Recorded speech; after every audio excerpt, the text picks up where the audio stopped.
नमस्कार दर्शक बंधु आपण मानक समस्त को मो चैनल को स्वागत। आज ये वीडियो रे मो विद्यालय कोने कोने पिला मानक पई सरवी प्रतियोगिता रे थिबा क्विज रो टॉपिक कला और संस्कृति, विज्ञान, भूगोल, इतिहास, राजनीति विज्ञान एवं पौष्टिक खाद्य संबंध रे आलोचना करिवे। वीडियो भल लगे निश्चित भाव में सब्सक्राइब करेंगे जहाँफल आगक आसुवा प्रत्येक वीडियो नोटिफिकेशन आपण मैंने प्रथम पाइपर। धन्यवाद। आसतु जावा आज वीडियो को।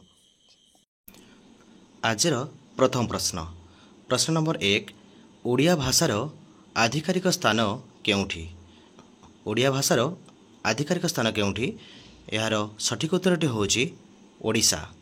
ओडिशा होची ओडिया भाषार आधिकारिक स्थान। आज द्वितीय प्रश्न कला शिक्षा केउं कलाकृति को उद्भव करिथाए? यार सठिक उत्तरटी होची ओडिया संस्कृति। कला शिक्षा ओडिया संस्कृति कलाकृति को उद्भव करिथाए। आज परवर्ती प्रश्न नंबर 3 ओडिया चित्रकलार प्रसिद्ध धार्मिक चित्र केउठी? यार सठिक उत्तरटी होची जगन्नाथ। ओडिया चित्रकलार प्रसिद्ध धार्मिक चित्र होउची जगन्नाथंकर चित्र। आज परवर्ती प्रश्न नंबर 4 ओडिशार राजधानी किए? ओडिशार राजधानी किए? यार सठिक उत्तरटी होची समस्त जानिछ। यार सठिक उत्तरटी होची भुवनेश्वर। भुवनेश्वर होची ओडिशार राजधानी। आज परवर्ती प्रश्न नंबर 5 गेमफुल केउं पांडुलिपि संबंध रे? गेमफुल केउं पांडुलिपि संबंध रे? यार सठिक उत्तरटी होची देवब्रह्म। देवब्रह्म पांडुलिपि संबंध रे गेमफुल प्रकाश करा जाय थाए। यार परवर्ती प्रश्न नंबर 6 तालचेर केउं कला पय प्रसिद्ध? तालचेर केउं कला पय प्रसिद्ध? यार सठिक उत्तरटी होची कला ओ माछचित्र पय। कला ओ माछचित्र पय। परवर्ती प्रश्न नंबर 7 ओडिया नाटकर गुणकंडल काहाको कहा जाए? ओडिया नाटकर गुणकंडल काहाको कहा जाए? यार सठिक उत्तरटी होची जगदाळ कला। जगदाळ कला को ओडिया नाटकर गुणकंडल बोली कहा जाए। परवर्ती प्रश्न नंबर 8 कुंभ मेला केउं सहर रे होई थाए? यार सठिक उत्तरटी होची कुंभकुंड। कुंभकुंड सहर रे कुंभ मेला अनुष्ठित होई थाए। परवर्ती प्रश्न नंबर 9 चुंडा माछ केउं स्थानर प्रसिद्ध? चुंडा माछ केउं स्थानर प्रसिद्ध? यार सठिक उत्तरटी होची गोपालपुर। यार सठिक उत्तरटी होची गोपालपुर स्थानर प्रसिद्ध। परवर्ती प्रश्न नंबर 10 सरस्वती विश्वविद्यालय केउं सहर रे अवस्थित? सरस्वती विश्वविद्यालय केउं सहर रे अवस्थित? यार सठिक उत्तरटी होची कटक। यार सठिक उत्तरटी होची कटक। वीडियोटी भल लागुच तो? वीडियोटी भल लगे निश्चित भाव में लाइक करेंगे, शेयर करेंगे एवं सब्सक्राइब मध्य करेंगे। परवर्ती प्रश्न नंबर 11 न्यायालयर कला को की कला कहा जाए? यार सठिक उत्तरटी होची सिद्धार कला। न्यायालयर कला को सिद्धार कला बोली कहा जाय थाए। परवर्ती प्रश्न नंबर 12 कला पई प्रसिद्ध नाच केउठी?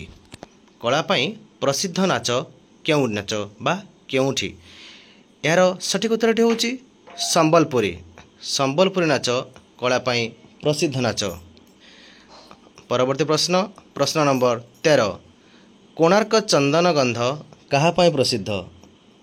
कोणार्क चंदन गंध कहा पई प्रसिद्ध?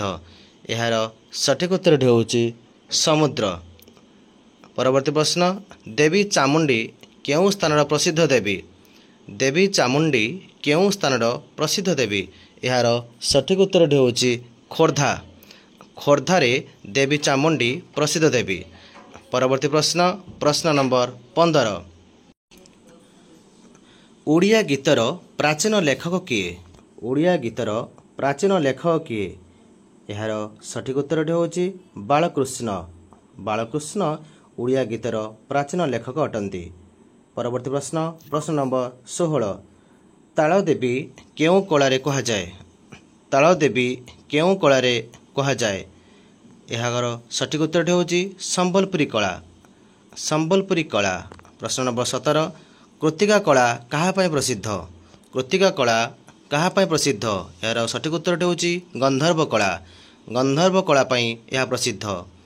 परवर्ती प्रश्न प्रश्न नंबर 18 ओडियार प्रथम कवि किए ओडियार प्रथम कवि किए यार सठिक उत्तर होची सारला दास सारला दास ओडियार प्रथम कवि। परवर्ती प्रश्न प्रश्न नंबर 18 गहन कला केउं प्रकार कला गहन कला केउं प्रकार कला यार सठिक उत्तर होची हस्तकला हस्तकला यार सठिक उत्तर। प्रश्न नंबर 19 भिडियोटी भल लगे निश्चित भाव लाइक करेंगे। परवर्ती प्रश्न प्रश्न नंबर 19 गोपाल वैद्य केउं कलारे प्रसिद्ध यार सठिक उत्तर होची ताली चित्र कलारे प्रसिद्ध। प्रश्न नंबर 20 पूजार प्रधान समय केउं मासरे पूजा साधारणतः करा जाय थाए यार सठिक उत्तर होची श्रावण यार सठिक उत्तर होची श्रावण मास पूजार प्रधान समय। परवर्ती प्रश्न प्रश्न नंबर 21 ओडिशार स्थानीय जनजाति केउठी ओडिशार स्थानीय जनजाति केउठी यार सठिक उत्तर होची कोर्को जनजाति ओडिशार स्थानीय जनजाति। प्रश्न नंबर 22 एवं आजिर शेष प्रश्न संबलपुरी छेद क्या कहुए संबलपुरी छेद क्या कहुए यह होची ओडिशार एक स्थानीय नाच ओडिशार यह होची एक स्थानीय नाच। धन्यवाद।